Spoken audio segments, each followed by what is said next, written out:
오천TV 791회 안윤식 편저 새마을운동의 역사와 세계화를 만나겠습니다. 구독은 무료이니 구독과 좋아요 눌러주세요. 발간사 새마을운동은 잘살기 운동이자 국가개조운동. 1970년대 새마을운동은 한마디로 말해서 잘살게 운동이자 국가개조운동이었다. 이 운동으로 우리나라는 조상대대로 물려받은 가난을 물리치고 산업화에 성공하여 선진국 문턱까지 진입할 수 있었다.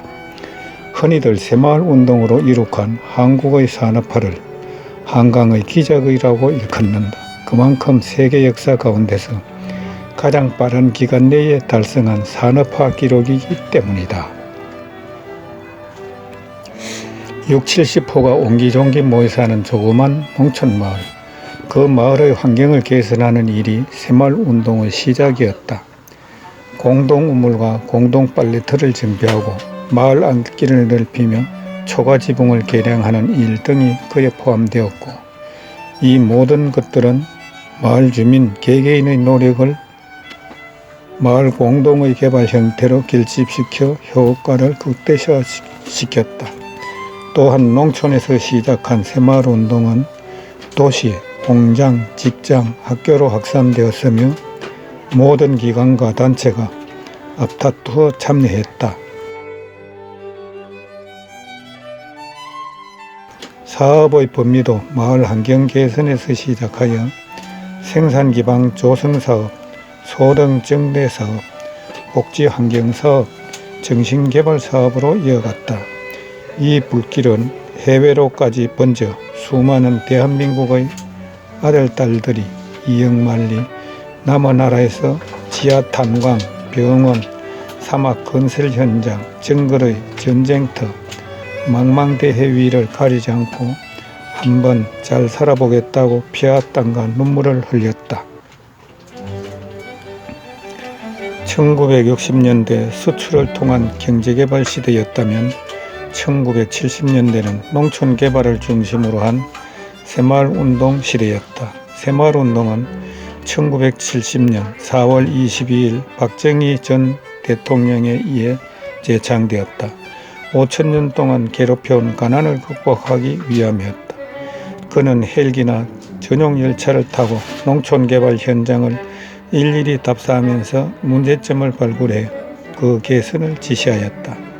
매월 청와대에서 개최되는 경제동향보고회의에서 쟁점사항을 논의토록 하고 적석에서 조정하고 해결함과 동시에 구체적인 지침을 내렸다.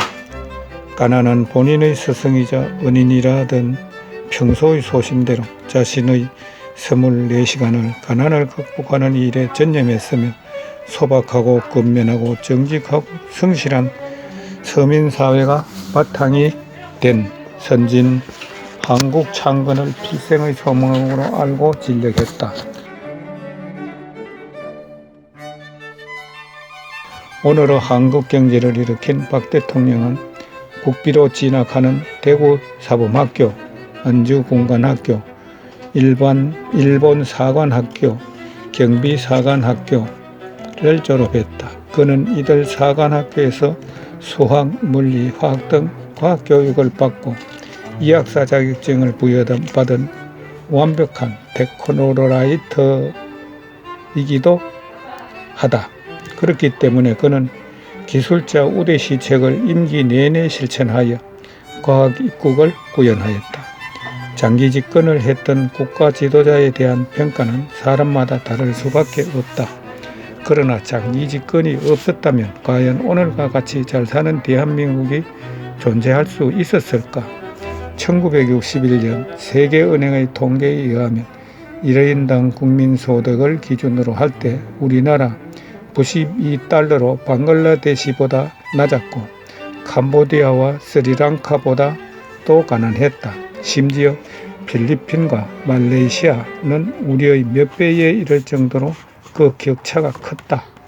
농업국가라고는 해도 절대적인 식량 부족으로 이란 완성적인 국제수지 적자를 면치 못해 미국의 원조에 의존하여 생존을 유지했으며 심지어 북한보다도 훨씬 더 못살던 지구촌의 최빈국이었다.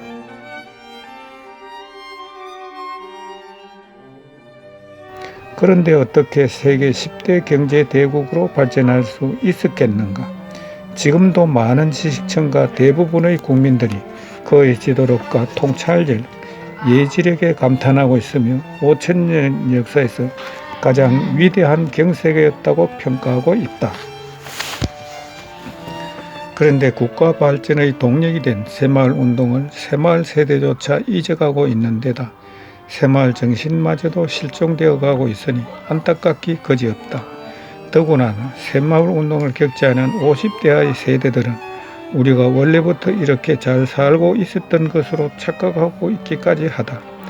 우리나라의 비약적인 경제발전은 1970년대 연간 8~9%의 고도성장으로 이루어졌다.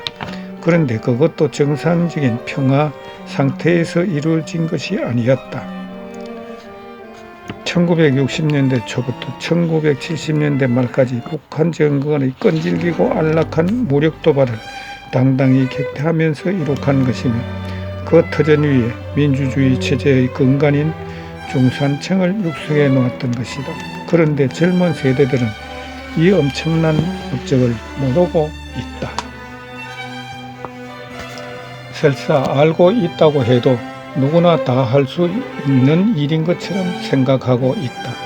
최근 한국갤럽이 국민여론조사를 한 바에 의하면 우리 민족이 건국 60년 동안 이룬 최대의 업적으로 새마을운동을 꼽았다. 그만큼 보릿고개에 찍은 최빈국에서 근대적 산업국가로 탈바꿈한 한강의 기적 중심에는 새마을운동이 있었던 것이다.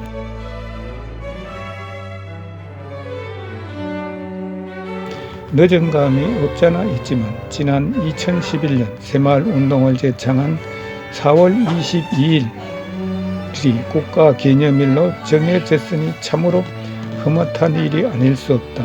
그 당시는 모든 것이 미지와의 조의였다. 선례가 없었기 때문이다. 기술이 부족하여 시멘트로 만든 구조물 등이 비만 오면 썰려내다가 다시 만들기를 반복하였다. 그러나 이 과정에서 기술과 경험이 축적되어 70년대 중반 이후 중동 수출의 여군이 된 기능공 양성의 원천이 되었다. 마을마다 우수 새마을 지도자가 소영웅으로 탄생하고 우수 마을 성공 사례가 도처에서 발굴되고 새마을 교육, 우수 마을 경락, 성공 사례 발표로 온 나라가 요동친 시기였다. 마치 대통령이 새마을 운동에 총동원령을 내린 것과 같았다. 대통령을 비롯한 모든 국민, 모든 계층이 이 운동에 매달렸다.